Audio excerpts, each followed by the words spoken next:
નમસ્કાર સાથીઓ, નવો બુદ્ધાય જય ભીમ. ગઈ લોકસભાની ચૂંટણી સમયે કોંગ્રેસના નેતા રાહુલ ગાંધીએ સામ્યવાદી એટલે કે લાલ સલામ પત્રકારો અને યુટ્યુબરોને પોતાના ઘરે બોલાવી દલિત નેતાઓ માટેની પોતાની સૂક રજૂ કરી હતી. આવો જોઈએ તે વિડીયો. पोजिशनिंग ये देखो, ये भगवान है, ये भगवान है, ये भगवान है, ये भगवान है.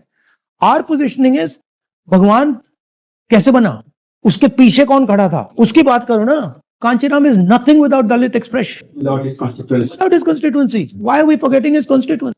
પ્રસ્તુત વિડીયોમાં રાહુલ ગાંધી બહુજન રાજનીતિના સ્થાપક અને ભારતના રાજકારણના ઇતિહાસમાં સૌથી સફળ નેતા એવા માન્યવર કાંશીરામ સાહેબને દલિતોની ઓળખથી વિશેષ કંઈક માનવાનો ઇનકાર કરી રહ્યા છે અને રાહુલ ગાંધીની આ વાતને દલિત, આદિવાસી, ઓબીસી અને મુસ્લિમ રાજનીતિના કટ્ટર વિરોધી એવા સામ્યવાદી એટલે કે લાલ સલામ પત્રકારો અને યુટ્યુબરો પોતાની સહમતિ આપી રહ્યા છે. રાહુલ ગાંધીને કાશીરામ સાહેબના નામનો પેટમાં દુખાવો કેમ ઉપડ્યો? તેના ઘણા બધા કારણો છે, જેમાંનું એક કારણ એ છે કે રાહુલ ગાંધીના પિતા રાજીવ ગાંધીને વોટ લેવા માટે આલિશાન મહેલોમાંથી બહાર કાઢી ગરીબોની ઝૂંપડીઓ સુધી જવા માટે મજબૂર કરનાર માન્યવર કાશીરામ સાહેબ હતા.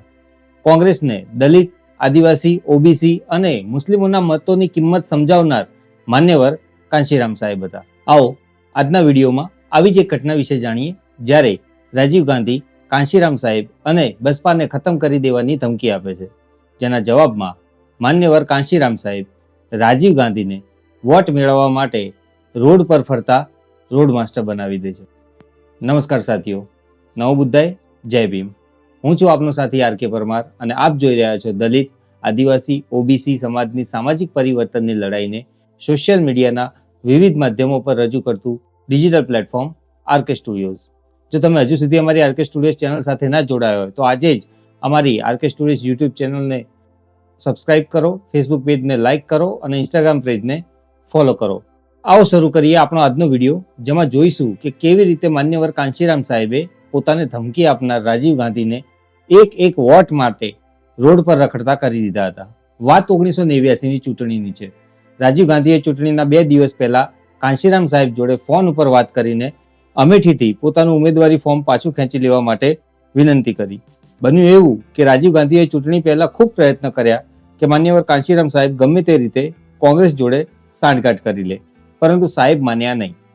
આ બધા વચ્ચે રાજીવ ગાંધીએ માન્યવર કાંશીરામ સાહેબને ધમકી આપી દીધી કે કાં તો કોંગ્રેસ જોડે સાંઠગાંઠ કરી લો, નહીં તો અમે તમને ખતમ કરી દઈશું. જ્યારે ચૂંટણીઓની જાહેરાત થઈ ત્યારે કાંશીરામ સાહેબ ટ્રેનથી દિલ્હી આવી રહ્યા હતા. જ્યારે અરુણ ચૌધરી સાહેબને લેવા માટે સ્ટેશને આવ્યા ત્યારે તેમણે સાહેબને જણાવ્યું કે ચૂંટણીઓની જાહેરાત થઈ ગઈ છે. આ સાંભળી કાંશીરામ સાહેબ એકદમ સ્તબ્ધ થઈ ગયા. સાહેબ થોડી મિનિટો બાદ બોલ્યા, હવે હું સમજ્યો કે રાજીવ ગાંધીની ધમકીનો શું મતલબ હતો. તેને ખબર છે કે કાંશીરામની ચૂંટણીઓ માટેની કોઈ તૈયારીઓ નથી તેમની પાસે ન તો ફંડ છે, ન તો ફંડ ભેગું કરનારા કાર્યકર્તાઓ.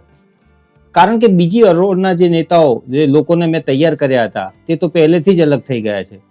થોડા નિરાશ થઈને કાંશીરામ સાહેબ સુવા માટે ચાલ્યા ગયા. આખી રાત આયોજન કર્યા પછી સવારે અરુણ ચૌધરીને બોલાવ્યા અને પૂછ્યું કે શું તમે પૂર્વ દિલ્હીથી ચૂંટણી લડશો? અરુણ ચૌધરીએ જવાબ આપતા કહ્યું કે સાહેબ, મેં તો આના વિશે ક્યારે વિચાર્યું જ નથી અને ન તો મારી ચૂંટણી લડવાની કોઈ હાલત છે, ઉપરથી મારે નોકરી પણ છોડવી પડશે. થોડી વાર વિચાર્યા પછી સાહેબ બોલ્યા, તો પછી હું લડી લઉં. અરુણ ચૌધરી ખુશીથી કહ્યું, આ તો બહુ સારી વાત છે. પૂર્વ દિલ્હીવાળા તમને ફંડ પણ આપશે અને આપનો વધારે સમય પણ નહીં લે. કાંશીરામ સાહેબે HKL એટલે કે હરિકૃષ્ણલાલ ભગતના સામે ચૂંટણી ફોર્મ ભરી દીધું. બીજી બાજુ રાજીવ ગાંધીના વિરુદ્ધમાં અમેઠીથી ફોર્મ ભરાવી દીધું. ત્યારબાદ કાંશીરામ સાહેબે અરુણ ચૌધરી અને મનોહર આટેને કહ્યું કે હવે રાજીવ ગાંધીનો ફોન આવે તો મને ના આપ. ત્યારબાદ કોંગ્રેસની ઓફિસમાંથી દરરોજ ફોન આવવા લાગ્યા, ઢગલો ફોન આવવા લાગ્યા, પરંતુ તેઓ કોઈને કોઈ બહાનું કરી દેતા, કારણ કે રાજીવ ગાંધી ડરી ગયો હતો કે કાંશીરામ જીતે કે ના જીતે પણ મને તો હરાવી જ દેશે. નામાંકન પરત લેવાના 2 દિવસ પહેલા લગભગ રાત્રે 1 વાગે કાંશીરામ સાહેબ પોતાના માણસો સાથે ચૂંટણી મિટિંગ પતાવીને સાઉથ એવન્યુની ઓફિસ પહોંચ્યા. ત્યાં રાજીવ ગાંધીનો ફોન આવ્યો તો અરુણ ચૌધરીએ જોરથી પૂછ્યું, શું કોંગ્રેસની ઓફિસમાંથી બોલી રહ્યા છો? ત્યાં આ સાંભળીને કાંશીરામ સાહેબે અરુણ ચૌધરી પાસેથી ફોન લઈને વાત કરવા લાગ્યા. સાહેબની પાસે ઉભેલા લોકો જ સાહેબની વાતો સાંભળી શકતા હતા, પરંતુ સામેથી રાજીવ ગાંધીની વાતો સાંભળી શકતા ન હતા. સાહેબે આ બધી વાતચીત કર્યા પછી જોડે રહેલા લોકોને જણાવ્યું હતું. સાહેબે લગભગ 5 મિનિટ રાજીવ ગાંધીની વાત સાંભળ્યા પછી બોલ્યા, તમારી આ વાત તો બરાબર છે કે તમારું સંસદમાં જવું જરૂરી છે. જ્યાં સુધી મારી વાત છે, મારું કામ તો સંસદ વગર પણ ચાલી રહ્યું છે. પરંતુ તમે મારી એક વાત ધ્યાનથી સાંભળી લો કે હું કોઈ પણ હાલતમાં અમેઠીથી ચૂંટણી ફોર્મ પાછું નહીં ખેંચું. ત્યારે રાજીવ ગાંધીએ સાહેબને સમજાવતા કહ્યું કે અમે દિલ્હીથી હરિકૃષ્ણલાલ ભગતને તમારા સામેથી ચૂંટણી ફોર્મ પાછું ખેંચાવી લઈશું. તમે મારા સામેની ચૂંટણી ફોર્મ પાછું ખેંચી લો. સાહેબે ના પાડતા કહ્યું, ના, આવું કામ અમે નથી કરતા અને ના કરીશું. છેલ્લે રાજીવ ગાંધીએ સાહેબને કહ્યું કે સારું, તો પછી તમે મને જીતવાના આશીર્વાદ જ આપી દો. ત્યારબાદ સાહેબે રાજીવ ગાંધીની વિરુદ્ધમાં અમેઠીમાં સભા કરી. કોંગ્રેસના પૈસા અને પાવર સામે માન્યવર કાંશીરામ સાહેબે તે ચૂંટણીમાં ઝૂંપડપટ્ટીમાં રહેતા ગરીબ અને મજૂર વર્ગના લોકોના અને જાગીરદાર લોકોના તેમજ ભારતીય શરણાર્થીઓના પ્રશ્નોને ખૂબ જોરશોરથી ચગાવ્યા. કાંશીરામ સાહેબે પોતાની સભામાં લોકોને કહ્યું કે એક બાજુ તમારા શરીર પર પહેરવા માટે કપડાં નથી અને બીજી બાજુ કોંગ્રેસના લોકો મોટા મોટા બેનર લગાવીને તમને મૂર્ખ બનાવી રહ્યા છે. તેમ છતાં તમે લોકો સમજતા નથી.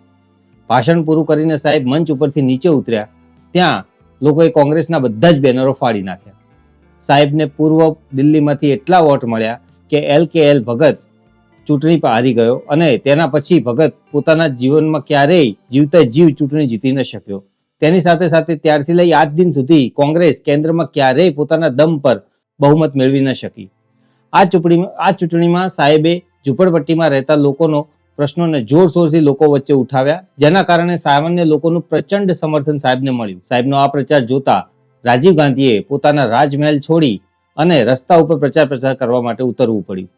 જે ઝૂંપડપટ્ટીઓમાં આજ દિન સુધી કોંગ્રેસનો કોઈ મોટો નેતા જતો ન હતો, તે જ ઝૂંપડપટ્ટીઓના દરવાજા સુધી રાજીવ ગાંધીએ રોડ માસ્ટર બનીને જવું પડ્યું. રાજીવ ગાંધીએ આપેલી ધમકીનો કાંશીરામ સાહેબે એવા અંદાજમાં જવાબ આપ્યો કે આલિશાન મહેલોમાં બેસી હિન્દુત્વની રાજનીતિ કરતા કોંગ્રેસના રાજીવ ગાંધીને ગરીબો અને મજૂરોના એક એક વોટ લેવા માટે ગરીબોની ઝૂંપડીએ રોડ માસ્ટર બનીને ફરવું પડ્યું હતું. આઝાદી બાદ દલિતો, આદિવાસીઓ, OBC અને મુસ્લિમ સમાજના મતોને પોતાની જાગીર સમજી બેઠેલી કોંગ્રેસ અને રાજીવ ગાંધીને દલિત, આદિવાસી, OBC અને મુસ્લિમ સમાજના મતોની કિંમત માન્યવર કાંશીરામ સાહેબે સમજાવી. राजीव गांधी उसको हमने सबक सिखाया. 89 में उसको रोड मास्टर बनाया. जब राजीव गांधी रोड मास्टर बना तो तब वो सड़क पर चलते फिरते मुझसे मिला करता था. तब वो अपना दुख रोता था. वो मुझसे कहता था कि कांशीराम आपको क्या मिला. दिल्ली के मुगल को अगर हमने रोड मास्टर बना दिया है तो वो जरूर सोचता है कि मैं रोड मास्टर क्यों बनाऊं भाई. वो जरूर सोचेगा और कभी कभी मेरे से बातें करेगा रोड मास्टर की हैसियत से, दिल्ली के मुगल की हैसियत से नहीं. માન્યવર કાંશીરામ સાહેબે દલિતો, આદિવાસીઓ, OBC અને લઘુમતીઓને પોતાના મતની કિંમત સમજાવી અને કોંગ્રેસ અને ભાજપના હિન્દુત્વની રાજનીતિથી અલગ પોતાની બહુજન રાજનીતિ ઊભી કરવા વિશ્વાસ અને પ્રેરણા આપી. અને એટલા માટે જ કોંગ્રેસના નેતાઓ વારંવાર કાંશીરામ સાહેબ અને બહેન માયાવતીજીને ટાર્ગેટ કરીને બહુજન સમાજના લોકોને ગેરમાર્ગે દોરતા રહે છે. બહુજન રાજનીતિના જનક એવા માન્યવર કાંશીરામ સાહેબને નમન.